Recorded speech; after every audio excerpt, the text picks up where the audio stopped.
Pagi itu, udara di desa Karangsari terasa segar setelah semalaman diguyur hujan. Kabut tipis masih menggantung di atas sawah, dan suara ayam jantan bersehet-sahutan memecah keheningan. Dari menara masjid yang menjulang di tengah desa, suara azan subuh menggema lantang, mengalun khusyuk memanggil para jamaah. Suara itu berasal dari mulut seorang pria paruh baya yang telah lama menjadi simbol kesalehan di desa itu. Pak Haji Muhtar. Pak Haji Muhtar dikenal hampir setiap warga Karangsari. Dengan sorban putih melilit kepala dan jubah panjang berwarna gading, ia berjalan tenang menyusuri jalan setapak menuju masjid. Senyum dan anggukan hangat selalu ia berikan kepada siapapun yang ditemuinya. Tak ada yang meragukan kealimannya. Sejak pulang dari haji 2 tahun silam, ia menjadi panutan dalam berbagai urusan keagamaan. Ceramahnya ditangguh-tangguh setiap Jumat, dan setiap kali ia berbicara tentang keikhlasan, zakat, serta amal jariah, banyak warga yang menangis tersentuh. Di masjid, beliau selalu duduk di saf paling depan. Suaranya tenang, namun berwibawa saat Memi Mpian Diawai. Tidak hanya piawai dalam menyampaikan ayat dan hadis, Pak Haji juga dipercaya sebagai bendahara pembangunan panti asuhan An-Nur, yang sejak beberapa bulan lalu tengah digagas bersama tokoh-tokoh desa. Insya Allah, jika semua ikhlas, panti ini akan jadi ladang pahala bagi kita semua, ucapnya suatu malam dalam forum warga di serambi masjid. Bantu dengan apa yang bisa, uang, tenaga, atau bahkan hanya doa. Allah menilai niat kita. Perkataannya membius. Hampir semua warga membuka dompet tanpa ragu. Para petani menyumbang hasil panen, ibu-ibu arisan menyisihkan uang belanja, dan bahkan pemuda desa rela menjual barang-barang pribadi demi menyumbang ke proyek mulia ini. Semua dana dikumpulkan lewat satu pintu, tangan kanan Pak Haji Muhtar. Tak ada yang curiga, sebab siapa yang tega meragukan orang sealim beliau. Namun, perubahan halus mulai terlihat. Dulu, Pak Haji hanya naik motor tua saat pergi ke masjid. Tapi, beberapa pekan setelah pengumpulan dana berjalan, ia mulai mengendarai mobil baru berwarna hitam mengilap. Pemberian dari sanak keluarga, begitu katanya saat ditanya seorang pemuda. Rumahnya pun perlahan direnovasi. Pagar diganti dengan besi tempa, jendela diganti dengan kaca berlapis, dan lantai keramiknya kini memantulkan cahaya lampu gantung. Yang besar. Saat ditanya Bu Salma, istri tetangganya, dengan nada heran, Pak Haji hanya tersenyum. Kalau Allah kasih rezeki, ya dinikmati, tapi jangan lupa berbagi, Bu Salma. Katanya lembut, seolah-olah semua perubahan itu adalah buah dari amal yang ia tanam. Istrinya, Bu Haji Salma, tak pernah banyak bicara. Ia sibuk dengan kegiatan pengajian dan melayani para ibu-ibu yang sering datang bertanya soal masalah rumah tangga. Rumah Pak Haji kini menjadi tempat konsultasi agama sekaligus pertemuan rutin donatur pembangunan panti. Semuanya tampak baik-baik saja. Tapi diam-diam, desas-desus mulai berhembus di antara warga. Katanya sudah 2 bulan. Tapi belum ada batu bata yang dikirim ke tanah wakaf panti itu. Gumam Pak Soleh, tukang bangunan yang dulu diminta survei lokasi pembangunan. Masak iya, padahal uangnya udah hampir 100 juta kan, sahut Pak Narto, seorang petani yang menyumbang hasil panen terbaiknya. Mereka berbicara dengan suara pelan di pojok warung kopi, takut bila ada yang menguping. Meski ada rasa curiga kecil, tak ada yang berani menuduh secara terang-terangan. Nama besar Pak Haji terlalu kuat, terlalu bersih di mata masyarakat. Seleji pula, siapa yang ingin berkonflik dengan orang yang setiap malam memimpin zikir dan doa di masjid? Suatu sore, Bu Rahma, pengurus panti yang ditunjuk sejak awal, datang ke rumah Pak Haji. Ia membawa catatan pengeluaran, ingin mencocokkan dengan jumlah dana yang tersisa. Maaf, Pak Haji, saya hanya ingin pastikan agar semuanya transparan, biar tidak ada fitnah, katanya hati-hati. Pak Haji menatapnya sebentar, lalu tersenyum. Bu Rahma, percayalah, semua sudah saya catat. Tapi saya belum sempat cetak laporan. Minggu depan ya. Fokus saya sekarang ibadah dulu. Bayar ala Berry. Insya Allah, amanah ini tidak saya abaikan. Jawaban itu terdengar wajar. Namun wajah Bu Rahma menyimpan keraguan yang sulit ditepis. Ia pamit dengan kepala menunduk. Dalam hati, ia berdoa. Semoga ia salah menilai. Waktu berlalu, dana terus mengalir. Namun panti tak kunjung berdiri. Masih percaya, meski beberapa mulai menyimpan tanya di hati. Pak Haji tetap hadir di setiap kegiatan desa. Suaranya tetap menenangkan. Penampilannya tetap bersahaja, meski sedikit lebih mewah. Namun siapa sangka, dari balik jubah putih itu, perlahan terungkap keangkuhan yang dibungkus religiusitas. Tangan yang tadinya diangkat untuk berdoa, kini mulai terbiasa menghitung lembaran uang untuk kebutuhan pribadi. Mata yang menatap penuh kasih saat ceramah, diam-diam tertuju pada dunia yang menjanjikan kenikmatan sesaat. Di balik senyum lembut dan tutur halus itu, sesuatu mulai berubah. Dan perubahan itu, perlahan akan menuntut balas. Sinar matahari pagi menembus jendela rumah sederhana milik Bu Rahma, pengurus panti yang selama ini sabar mengurus belasan anak yatim di desa Karangsari. Ruangan sempit yang hanya dibatasi tirai lusuh itu jadi saksi bisu kesabaran mereka. Anak-anak tidur berhimpitan, tikar digelar seadanya, dan genteng bocor menjadi teman saat musim hujan datang. Panti yang seharusnya sudah mulai dibangun sesuai janji Pak Haji Muhtar 3 bulan lalu tak kunjung terlihat wujudnya. Tanah wakaf yang telah dibersihkan hanya ditumbuhi ilalang yang mulai meninggi. Tak ada batu bata, tak ada kerikil. Bahkan bayangan tukang pun belum terlihat. Bu Rahma menggigit bibir, mengelus kepala seorang bocah lelaki yang baru saja torbitek bituk karena udara malam. Sabar ya nak, bisiknya. Sebentar lagi, rumah baru kita jadi. Tapi bisikan itu mulai kehilangan keyakinan. Dan saat pagi itu ia membuka buku catatan pengeluaran dan mendapati saldo terakhir yang diserah terimakan berbulan lalu. Dadanya sesak. Uang sudah terkumpul ratusan juta. Tapi kemana larinya? Ia memutuskan datang ke kantor desa untuk berkonsultasi. Pak Lurah menyambutnya dengan hangat. Namun angkat bahu ketika Bu Rahma menanyakan rincian dana yang dipegang oleh Pak Haji. Saya sendiri tidak tahu detailnya, Bu Rahma, ucap Pak Lurah, menyesap kopi hitam. Dana semua lewat beliau. Kita percaya kan, beliau tokoh agama, bendahara resmi, dan ya, beliau orang yang selama ini kita hormati. Betul Pak, tapi anak-anak sudah tidak bisa menunggu. Bu Rahma menghela napas. Saya takut masyarakat kehilangan kepercayaan jika pembangunan terus tak ada wujudnya. Pak Lurah hanya mengangguk, tak berani berkomentar lebih jauh. Sementara itu, di Tempat Lane, suasana ramah-ramah donatur mulai terasa aneh. Para petani yang dulu dengan senang hati menyumbang, kini mulai mempertanyakan niat mereka sendiri. Pak Narto, seorang petani tua yang menjual 2 karung beras terbaiknya untuk donasi, memandangi ladangnya dengan raut sendu. Panti itu jadi enduk? Tanyanya pada putrinya yang sedang mengantar teh. Belum Pak, kata Bu Rahma. Belum ada pembangunan. Pak Narto menghela napas. Padahal Pak Haji bilang cepat selesai.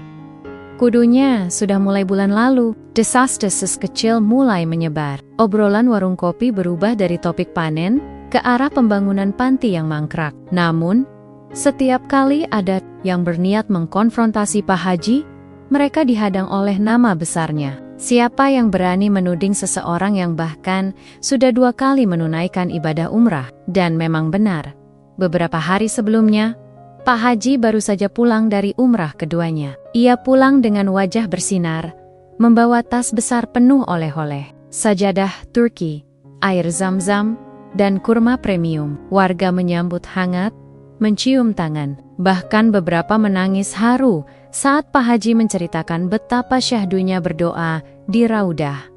Alhamdulillah, semua ini berkat doa kalian semua, katanya diserambi rumahnya. Dengan suara tenang, Tapi tak semua tersihir oleh aura religius itu. Di malam harinya, Bu Rahma memberanikan diri datang kembali ke rumah Pak Haji. Ia membawa berkas laporan dan proposal lama, hendak mengonfirmasi kejelasan dana. Pak Haji duduk tenang di ruang tamunya, yang kini dilengkapi sofa kulit dan pendingin ruangan yang terus berdengung lembut. Insya Allah, saya sedang siapkan semua, Bu Rahma. Tapi kita harus sabar. Pembangunan amal itu memang sering diuji. Dana juga harus diatur dengan bijak. Allah mengatur semuanya, ucapnya dengan senyum sejuk namun dingin.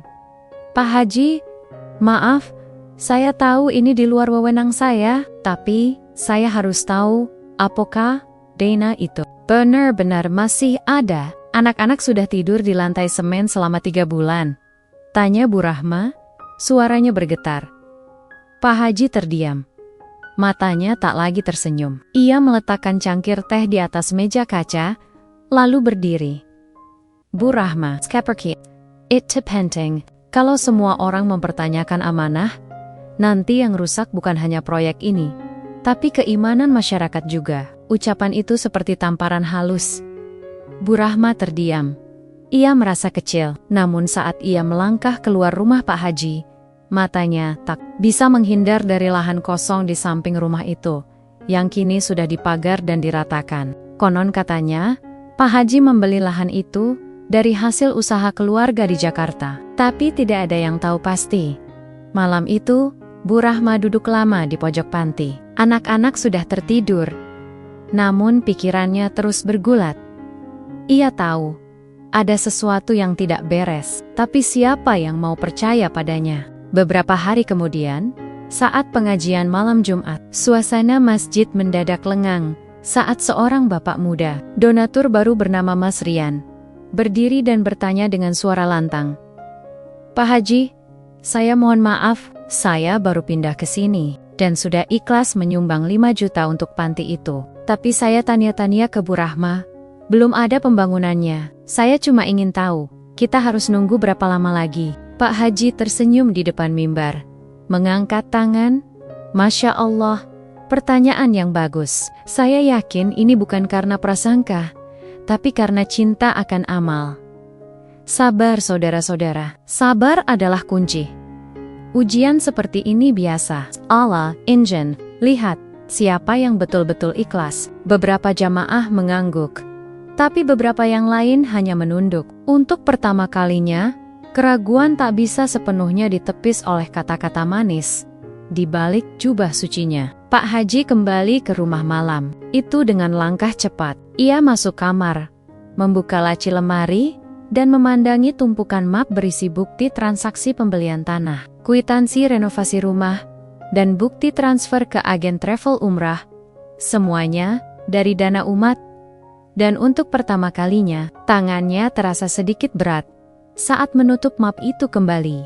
Langit di atas desa Karangsari masih pekat saat azan subuh bergema dari masjid. Biasanya, suara lantang Pak Haji Muhtar akan terdengar dari menara, menggema penuh hikmat, membangunkan warga. Namun pagi itu, yang terdengar hanyalah suara kaset, rekaman lama yang diputar pengurus masjid. Suara itu tetap merdu, namun tak memiliki nyawa seperti biasanya. Di dalam kamar rumah megah Pak Haji, lelaki itu duduk di tepi ranjang. Wajahnya pucat, diterpa cahaya lampu kecil. Tangannya yang kanan tampak tergantung lemah di sisi tubuh, tak bergerak. Ia memijit-mijit ujung jemarinya dengan tangan kiri, namun rasa itu tak juga kembali. Sudah 2 hari terakhir, ia merasakan kebas dari pergelangan hingga ke ujung jari, seperti tertusuk-tusuk jarum. Lalu hilang rasa sama sekali, keluhnya pelan Bu Haji Salma, yang sedari tadi duduk di sisi ranjang dengan mukena belum dilepas, menatap suaminya dengan cemas. Jangan-jangan asam uratnya kambuh lagi, Pak? Atau mungkin kolesterol? Pak Haji hanya menggeleng. Ini beda mah, tangan ini seperti bukan tangan saya lagi. Berat, dingin, kayak batu. Keesokan harinya, mereka pergi ke klinik di kota kecamatan. Dokter memeriksa dengan seksama, menekan-nekan bagian pergelangan, memeriksa aliran darah, bahkan menyarankan pemeriksaan darah lengkap. Namun hasilnya nihil, semua normal. Secara medis, tidak ada penyumbatan aliran darah, tidak ada luka, tidak ada peradangan, kata dokter dengan nada bingung. Kalaupun ini gejala saraf kejepit, biasanya terasa nyeri, bukan mati rasa total begini. Pak Haji mengangguk pelan, tapi hatinya mulai tak tenang. Malamnya, ia kembali mengeluhkan rasa dingin. Menyusak. Kali ini, bukan hanya kebas, tapi juga perubahan warna yang mencolok. Ujung-ujung jari tangan kanannya mulai menggelap, bukan kehitaman seperti luka memar, tapi semacam warna abu kebiruan yang aneh, seolah darahnya tak lagi mengalir. Ia mencoba mengangkat tangan itu untuk berdoa di akhir tahajud. Namun terasa berat dan kaku. Bibirnya bergetar membaca doa, namun di sela-sela ayat-ayat, hatinya diterpa ketakutan yang tak bisa ia jelaskan. Malam itu, ia bermimpi aneh. Dalam mimpinya, ia berdiri di tengah lapangan yang diguyur hujan lebat. Di sekelilingnya berdiri anak-anak kecil berpakaian lusuh, menggigil kedinginan. Mereka semua memandang ke arahnya. Diam, tanpa suara, tapi sorot matanya menyayat. Satu persatu anak itu menyodorkan tangan ke arahnya. Tangan-tangan kecil itu menengadah, penuh harap, namun juga memendam luka. Suara tangisan terdengar lirih, lalu makin kencang. Pak Haji ingin berlari, tapi kakinya terpaku di tanah becek. Ia menunduk dan melihat tangan kanannya tak ada. Hanya batu keras menghitam yang menempel di pundaknya. Ia terbangun dengan napas memburu. Tubuhnya basah oleh keringat dingin. Bu Haji Salmah terbangun juga, menyalakan lampu. Mimpi buruk lagi, Pak? Pak Haji tak menjawab. Matanya menatap tangannya yang kini benar-benar tak bisa digerakkan. Tidak satu jari pun bisa ditekuk. Bahkan jika dipukul pelan dengan sendok kayu, ia tak merasa sakit sama sekali. Selama beberapa hari ke depan, kondisi itu tak membaik, justru memburuk. Warna kulit tangan kanannya semakin kelabu. Urat-urat biru kehijauan mencuat di permukaan, seolah-olah membeku di bawah kulit. Ia menolak makan, menolak berbicara dengan tamu, dan akhirnya berhenti datang ke masjid. Para jamaah mulai bertanya-tanya. Pak Haji yang biasa berdiri paling depan, kini tak terlihat. Rumor mulai mengalir dari mulut ke mulut. Katanya, Pak Haji kena stroke. Bukan, kata istrinya. Tangannya aneh, kaku, tapi bukan lumpuh. Ada yang bilang, kena guna. Ah, jangan sembarangan. Beliau kan orang suci. Sementara di dalam rumah, suasana makin muram. Pak Haji mengurung diri di kamar. Ia duduk berjam-jam di pojok, menghadap sajadah, membaca ayat-ayat Quran, yang bahkan kini terasa asing di lidahnya. Ia mencoba berzikir. Namun setiap tasbih yang disentuhnya dengan tangan kiri membuatnya sadar. Tangan kanannya tak lagi bisa memegang apapun.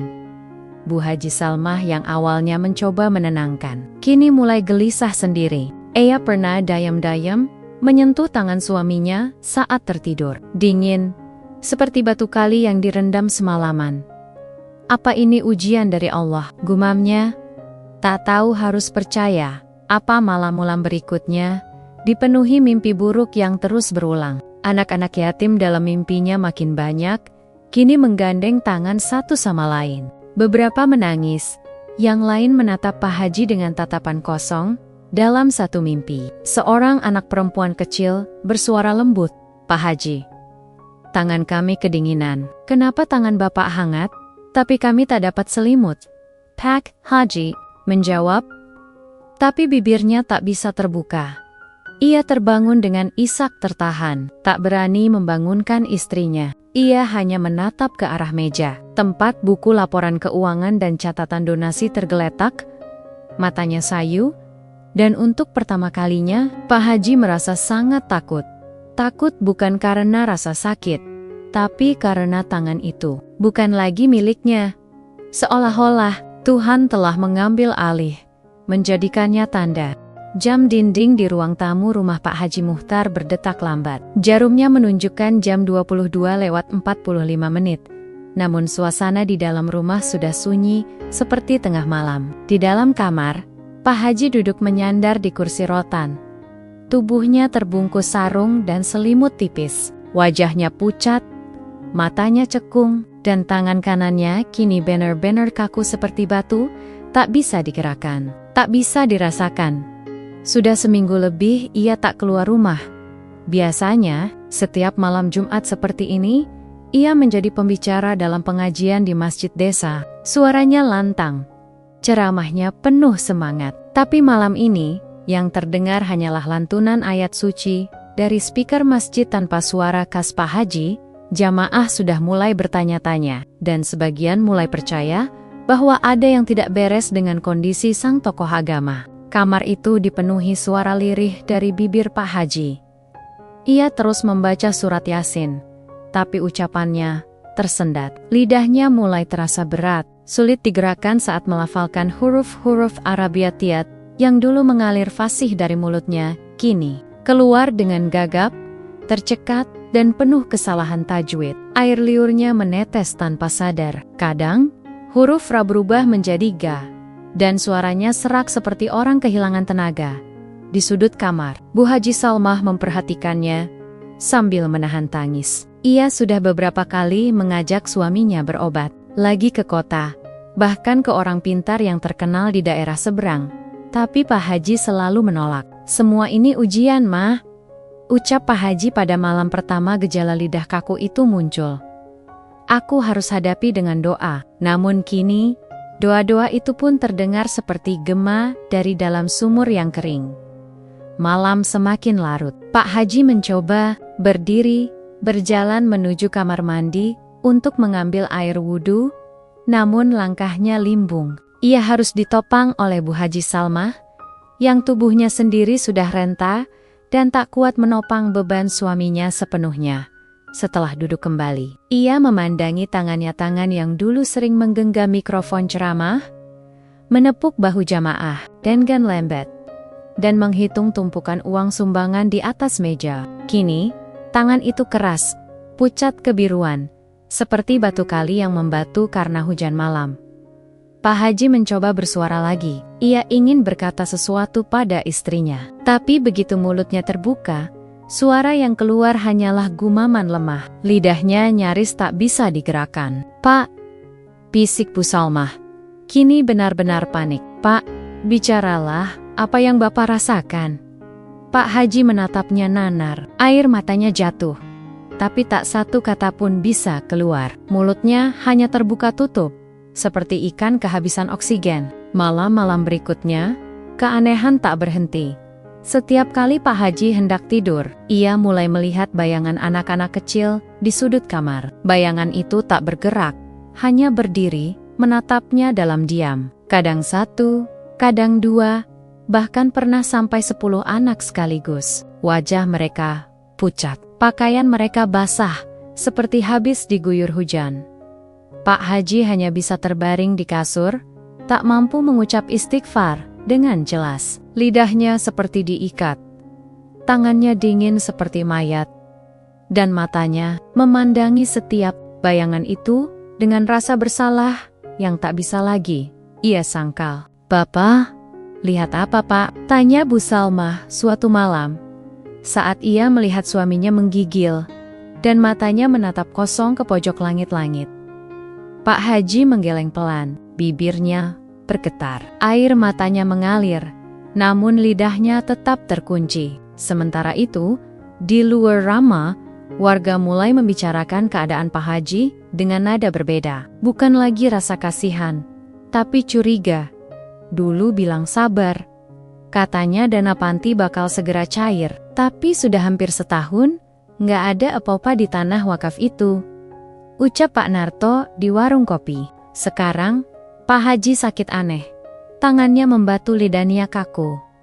"Kalau ini bukan teguran dari Allah, apalagi?" "Iya," sambung Bu Warni, seorang ibu penjual jajanan. "Katanya mau bangun panti buat anak yatim.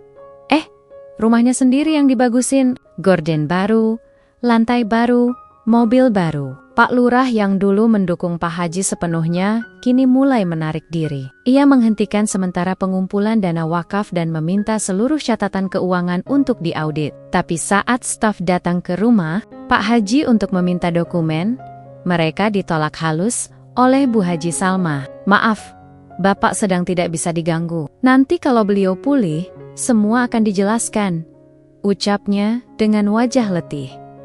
Namun suara masyarakat tak bisa lagi dibungkam. Beberapa donatur besar mulai menyebarkan cerita kecurigaan. Bahkan ada yang terang-terangan menarik sumbangannya kembali. Suatu malam, hujan turun deras. Petir menyambar jauh di perbukitan. Di dalam rumah Pak Haji, suasana lebih sunyi dari biasanya.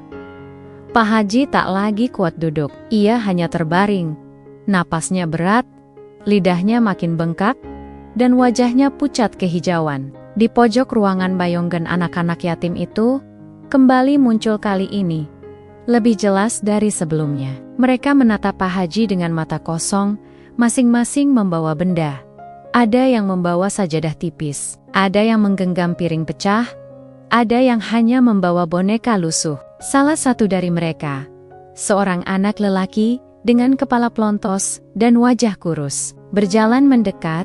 Ia menatap Pak Haji, lalu membuka mulut. Tapi suara yang keluar bukan dari anak itu, melainkan menggema langsung di dalam kepala Pak Haji. "Kami hanya minta hak kami, tapi Bapak ambil semuanya." Pak Haji ingin menjerit, tapi mulutnya hanya gemetar. Tak ada suara. Tangannya mencoba bergerak, tapi hanya gemetar kecil. Ia ingin sujud, ingin menangis, ingin minta ampun. Tapi tak satu pun bagian tubuhnya yang mau menuruti keinginannya. Esok paginya, kabar menyebar cepat. Pak Haji Muhtar resmi tak bisa bicara. Dokter yang dipanggil ke rumah hanya bisa mengangkat bahu. Tidak ada pembekuan otak, tidak ada infeksi, tidak ada stroke, tapi lidahnya Dayem membitu sama seperti tangan kanannya. Dan dalam diam itu, untuk pertama kalinya, masyarakat mulai sadar. Mungkin ini bukan penyakit biasa.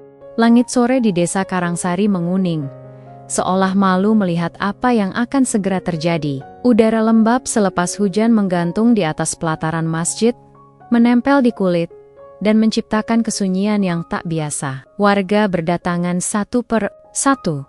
Sebagian duduk bersila di lantai masjid, sebagian berdiri di selasar. Wajah mereka menyimpan tanda tanya. Sore itu, Pak Haji Muhtar akan berbicara, atau lebih tepatnya, mencoba berbicara.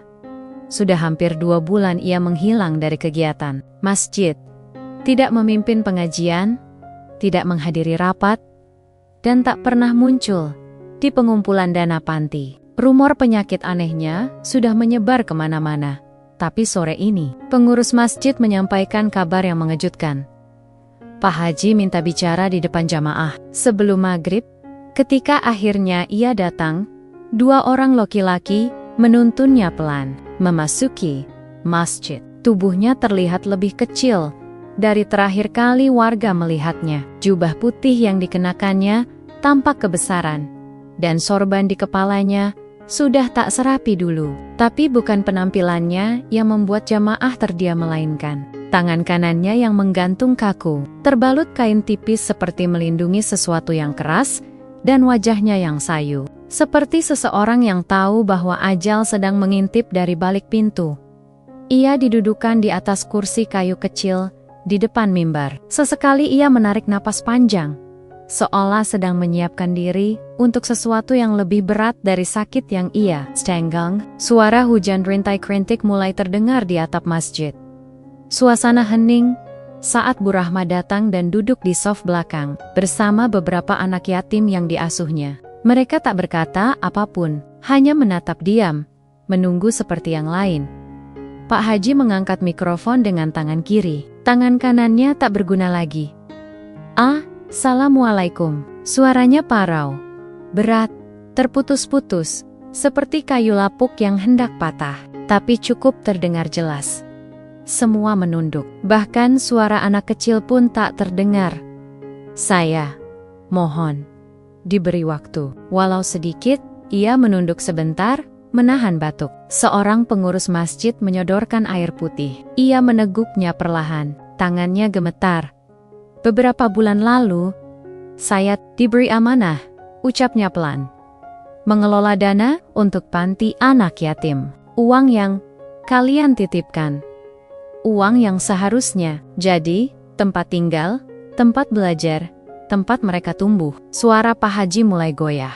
Ia menunduk lebih dalam. Tapi saya hianati amanah itu. Desir pelan terdengar. Beberapa orang menoleh.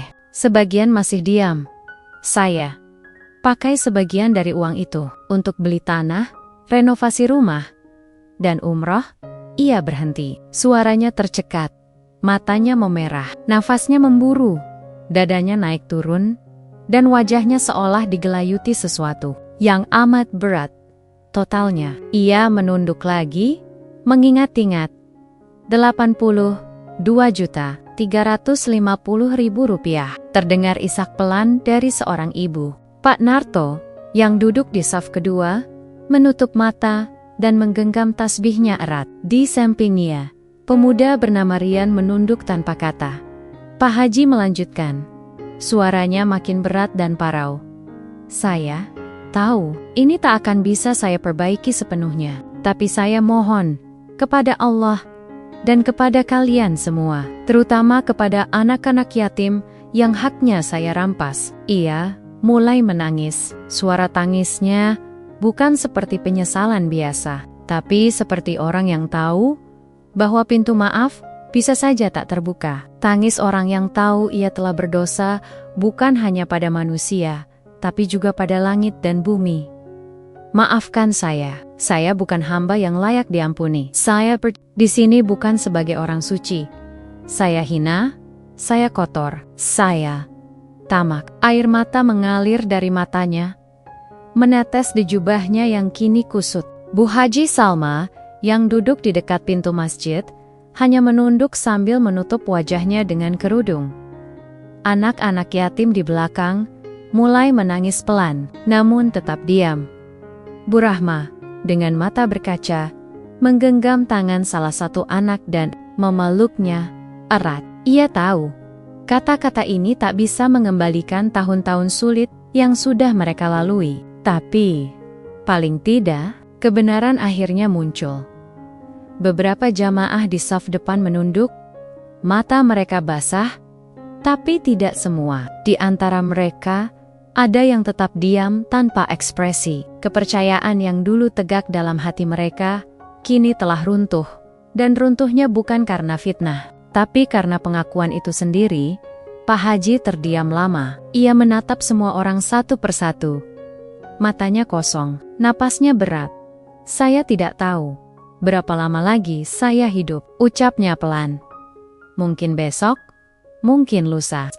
Tapi, ingin mati membawa ini semua. Ia mencoba berdiri. Namun, tubuhnya lunglai. Dua orang di sampingnya segera menopangnya. Karena mau mendengarkan, semoga Allah membuka jalan maaf untuk saya dan untuk desa ini. Mikrofon diletakkan. Suara azan maghrib mulai berkumandang. Namun sore itu, suara azan terasa berbeda. Hening. Tertahan. Pak Haji dituntun kembali menuju pintu masjid. Wajahnya basah. Tubuhnya lemah. Namun matanya seperti telah melepas sesuatu yang selama ini menjeratnya. Di ambang pintu, ia berhenti sejenak. Menoleh ke arah masjid dan berkata pelan, hampir tak terdengar. Maafkan aku, anak-anak. Maafkan tangan ini yang tak pernah sempat memberi, malah mengambil. Langit makin gelap, angin sore berembus pelan, membawa bau tanah basah yang dingin, dan dari dalam masjid, hanya ada satu hal yang tersisa, keheningan. Pagi itu langit muram, awan menggantung berat di atas desa Karangsari. Angin berembus pelan, seolah menyampaikan bahwa hari itu tak biasa. Di panti asuhan yang sederhana, Bu Rahma berdiri di depan anak-anak yatim. Wajahnya tenang, namun sorot matanya menyimpan kegelisahan. Di tangannya ada tas kecil berisi kurma dan air zam-zam oleh-oleh dari Pak Haji yang dulu dijanjikan, tapi tak pernah sampai. "Anak-anak," ucap Bu Rahma lembut. "Hari ini, kita akan menjenguk Pak Haji." Beberapa anak saling pandang. Tak ada yang bersorak, tak ada yang terlihat semangat. Mereka hanya mengangguk pelan, mengenakan baju terbaik yang mereka punya. Wajah-wajah polos itu menyimpan banyak hal bingung, takut, mungkin juga marah, yang belum mengeras jadi kata-kata. Rumah Pak Haji kini terasa lebih sunyi dari biasanya. Tirai jendela tertutup, pekarangan kotor tak terurus. Di dalam, Pak Haji terbaring lemah, tubuhnya makin kurus, dan tangan kanannya masih membatu, tak berubah sedikit pun. Wajahnya pucat, mata cekung, napasnya berat dan tersengal. Di sisi ranjang, Bu Haji Salma duduk menggelos Yubanu Bunia sambil sesekali menghapus air mata.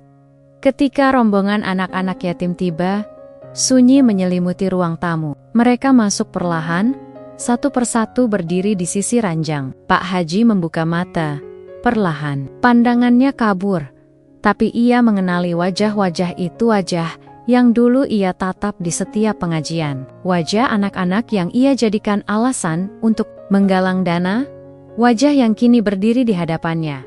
Bukan sebagai penerima berkah, tapi saksi luka. Tak ada yang bicara, hanya Bu Rahma yang menyampaikan maksud mereka. Dengan nada datar, "Pak Haji, kami datang bukan untuk menghakimi. Anak-anak ingin melihat Bapak." Sebelum Allah menjemput, Pak Haji mengerjap perlahan. Mulutnya terbuka sedikit, tapi tak ada suara. Hanya sebutir air mata yang jatuh dari pelipisnya. Ia menoleh, memaksa kepala bergerak, memandangi anak-anak itu. Tapi di sana, di balik senyum kecil yang dipaksakan, tak ada kelegaan. Tak ada maaf yang benar-benar datang. Anak-anak menunduk, lalu satu persatu mencium tangan kirinya. Tangannya yang kanan dibiarkan tergantung, kaku, dingin, seolah bukan lagi bagian dari tubuhnya. Tak ada satupun anak yang menyentuhnya. Bahkan Bu Rahma pun hanya melirik sebentar, lalu memalingkan wajah. Pak Haji menangis, tapi tak satupun dari anak-anak itu menangis bersamanya. Malam harinya, napas Pak Haji semakin berat. Bu Haji Salmah yang sudah berjaga semalaman memanggil ustadz dan tetangga dekat. Namun tubuh itu sudah tak sanggup menunggu. Tepat menjelang subuh, Pak Haji Muhtar menghembuskan napas terakhirnya. Dalam sunyi, dalam tubuh yang sebagian telah mati jauh sebelum nyawanya pergi, dan tangan kanannya tetap membatu. Kabar duka menyebar cepat, tapi tak seperti kematian tokoh masyarakat pada umumnya. Tak ada keramaian pelayat, tak ada linangan air mata. Beberapa hanya datang sebentar, mengucapkan bela sungkawa formal, lalu pulang. Bahkan pengurus masjid pun lambat merespons permintaan keluarga untuk dimakamkan di lahan pemakaman utama. Pagi itu, hujan rintik turun pelan. Langit kelabu seakan turut berkabung. Tapi tak satupun warga menyebut hari itu sebagai hari yang berat. Mereka menyebutnya penghabisan. Prosesi pemakaman digelar menjelang zuhur. Jenazah Pak Haji dimandikan seadanya. Hanya dibantu 2 orang santri dan seorang ustaz yang tak banyak bicara. Ketika kain kafan hendak dililitkan, satu masalah muncul. Tangan kanannya tak bisa dilipat ke dada. Tangan itu tetap kaku, keras seperti batu. Ditekan tak bisa, digerakkan sedikit pun tak mau. Beberapa orang mencoba memaksa, namun terdengar suara retakan aneh dari sendi-sendi tangannya. Maka diputuskan, tangan kanan Pak Haji akan dibiarkan lurus. Di luar kain kafan, kita nggak bisa paksakan, kata Ustaz Marwan. Mungkin memang ini kehendak Allah. Saat jenazah dibawa ke liang lahat, jumlah pengusung hanya 4 orang. Tak ada barisan panjang, tak ada isak tangis mengiringi. Bahkan sebagian warga hanya menonton dari kejauhan, berbisik pelan, "Itu tangan azab. Lihat, nggak bisa dilipat." As tag HFIR ULLAH ... buat pelajaran. Ya, kita enggak tahu apa yang disimpan Allah. Bu Rahma datang bersama 3 anak panti. Mereka berdiri jauh di ujung. hanya menunduk saat jenazah diturunkan. Tak ada doa bersama dari mereka, tak ada ucapan panjang, mereka hanya menatap, lalu diam. Ketika jenazah dimasukkan ke liang lahat, langit semakin gelap. Hujan turun deras tiba-tiba, para penggali tanah basah kuyup. Sebagian meringis kedinginan. Wajah-wajah tua desa itu memandangi liang lahat yang perlahan tertutup, namun mata mereka lebih banyak menatap bagian kain kafan yang menyembul keluar. Tempat tangan kanan Pak Haji dimakamkan tanpa dilipat. Sebagian warga berbalik badan sebelum doa selesai. Tak sedikit yang memilih diam, tak mengangkat tangan saat Ustadz membacakan tahlil. Atmosfer terasa berat. Bukan karena duka, tapi karena rasa ganjil yang sulit dijelaskan. Pak Narto, yang ikut duduk di sisi makam, berbisik lirih, "Semoga Allah ampuni." Meski kita nggak tahu, apakah semua yang diambil sudah dikembalikan. Sore harinya, papan kayu kecil bertuliskan Muhtar bin Hashim. Wafat di hari Jumat, berdiri di atas gundukan tanah basah. Namun, tak ada bunga. Tak ada batu nisan bagus, seperti makam-makam lain. Hanya rumput liar yang mulai tumbuh di pinggir-pinggir tanah. Di panti asuhan, malam itu Bu Rahma duduk di ruang tengah. Ia memandangi berkas lama, proposal panti, daftar, donatur, dan kwitansi yang dulu ia kumpulkan dengan harap-harap cemas. Kini, semua itu tinggal arsip, tak berguna lagi. Tapi di sudut ruangan, seorang anak lelaki kecil bertanya dengan suara pelan. "Bu, tangan Pak Haji kenapa nggak bisa ditekuk?" Rahma terdiam lama, lalu menjawab dengan hati-hati. "Karena kadang, ketika kita mengambil yang bukan hak kita, Allah tidak langsung marah. Tapi Allah mengingatkan dengan cara yang paling lembut, atau yang paling tegas." Anak itu mengangguk pelan, lalu menatap tangannya sendiri. "Kalau kita baik, tangan, kita bisa dipakai bantu orang lain ya Bu." Bu Rahma tersenyum, meski matanya berkaca. "Iya nak, dan kalau kita jahat, tangan kita pun bisa bersaksi bahwa kita pernah menyakiti." Di luar, hujan masih turun pelan. Pagi menyambut desa Karangsari dengan angin lembut dan sinar matahari yang hangat. Tak ada kabut gelap seperti minggu-minggu sebelumnya. Suasana desa perlahan berubah. Dari yang awalnya penuh bisik-bisik, kini mulai terdengar suara cangkul dan palu. Panti asuhan yang dulu terbengkalai, kini dibangun kembali. Bu Rahma berdiri di depan tanah kosong, yang dulu hanya ditumbuhi ilalang dan pagar bambu miring. Di tangannya ada peta bangunan yang baru digambar oleh salah satu mahasiswa arsitektur yang kebetulan sedang KKN. Di belakangnya, beberapa pemuda desa bahu-membahu mengangkut pasir dan batu bata. Sesuatu yang dulu sempat nyaris tak terwujud karena ulah satu orang yang mereka anggap tokoh agama. Namun semuanya berubah setelah kejadian itu. Kepergian Pak Haji memang menyisakan luka, tapi juga meninggalkan satu hal penting. Kesadaran, kini, warga lebih terbuka. Donasi dilakukan secara transparan. Semua nama penyumbang dan jumlahnya dicatat dan ditempel di papan besar di depan lokasi pembangunan. Tak ada lagi orang suci yang mengelola dana sendirian. Semua dilakukan bersama, saling mengawasi, saling mengingatkan. Suatu hari, Bu Rahma datang ke rumah peninggalan Pak Haji. Rumah itu kini kosong. Bu Haji Salmah telah pindah ke rumah anaknya di kota. Sebelum pergi, ia menyerahkan kunci rumah dan berpesan pada Bu Rahma untuk mengambil barang-barang panti yang dulu sempat disumbangkan. Saat Bu Rahma dan dua pemuda desa memeriksa rumah itu, mereka menemukan lantai kamar Pak Haji sedikit menggembung. Kayu tua yang menutupinya terasa aneh saat diinjak.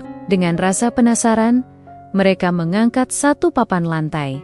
Di bawahnya, terbungkus kain putih yang mulai berdebu, ada dua kantong plastik tebal berisi uang tunai, jumlahnya tidak main-main. Setelah dihitung bersama pengurus desa, totalnya mencapai 70 juta rupiah. Semua terdiam sejenak. Ini sisa uang wakaf yang belum dipakai Pak Haji, gumam Bu Rahma pelan, atau uang yang ingin ia kembalikan tapi tak sempat. Tidak ada yang menjawab. Tapi semua paham bahwa uang itu bukan milik pribadi. Uang itu, sejak awal, adalah milik anak-anak yatim. Maka, tanpa perlu rapat panjang, uang tersebut langsung dialihkan untuk pembangunan panti. Dan kali ini, tidak satu pun warga yang menentang. 2 bulan kemudian, panti asuhan berdiri megah dalam kesederhanaan. Bangunan itu tidak mewah, namun kokoh. Dindingnya cat putih bersih, halaman luas, dengan beberapa tanaman yang baru ditanam. Enak. Di bagian depan, ada tulisan sederhana. Rumah anak cahaya, dibangun dari doa, dihidupkan oleh amanah. Suatu sore, Bu Rahma duduk di bangku panjang, di bawah pohon jambu yang rindang. Di sampingnya duduk Pak Narto dan Rian, pemuda desa yang kini menjadi relawan, tetap di panti. "Bu," tanya Rian pelan, "kenapa ibu tetap ziarah ke makam Pak Haji?" Bu Rahma tersenyum tipis. Pandangannya menerawang jauh ke arah bukit kecil tempat pemakaman desa berada. "Karena walau beliau salah, bukan berarti semua kebaikannya hilang," jawabnya lembut. "Pak Haji juga pernah mengajarkan kebaikan. Dulu, sebelum godaan itu datang," Pak Narto mengangguk perlahan, "tapi tetap saja, perbuatannya sulit dimaafkan." Sahut Bu Rahma. "Tapi kadang, kita nggak hidup untuk menghukum. Kita hidup untuk belajar agar tak jatuh ke lubang yang sama." Suatu pagi, saat panti tengah ramai dengan aktivitas belajar, seorang pemuda datang membawa sebuah nisan kecil dari batu granit. Ia mengatakan bahwa batu itu dipesan oleh Bu Haji Salmah sebelum ia pindah. Nisan itu bukan untuk menggantikan nisan lama, melainkan untuk diletakkan di samping makam Pak Haji Muhtar. Sebagai pengingat, bagi siapa saja yang ziarah, nisan itu bertuliskan, "Tangan bisa membatu, tapi hati masih bisa berubah. Jangan terlambat." Tulisan itu sederhana, tapi menghantam hati siapapun yang membacanya. Sejak saat itu, makam Pak Haji bukan hanya menjadi tempat orang mendoakan, tapi juga mengingat bahwa seseorang bisa saja tampak suci di luar, tapi menyimpan kerakusan di dalam. Mengingat bahwa kekuasaan atas amanah sekecil apa pun adalah ujian yang bisa menggiring pada kehancuran jika tak dijaga. Dan yang terpenting, mengingat bahwa perubahan bisa terjadi, tapi tidak semua orang diberi kesempatan kedua.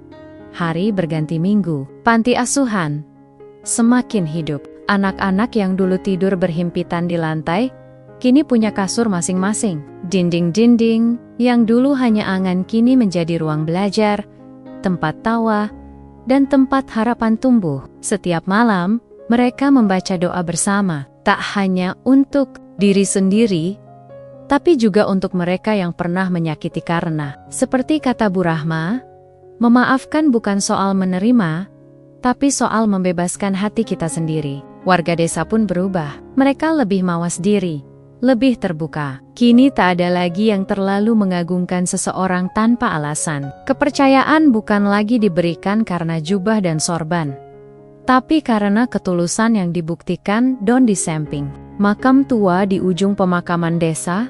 Nisan kecil itu tetap berdiri, batu yang tertinggal, tapi bukan sebagai azab semata, melainkan sebagai hikmah yang mengendap, tumbuh perlahan di hati siapapun yang melihat dan mengingat bahwa tangan bisa membatu, tapi hati masih bisa berubah, asal jangan terlambat.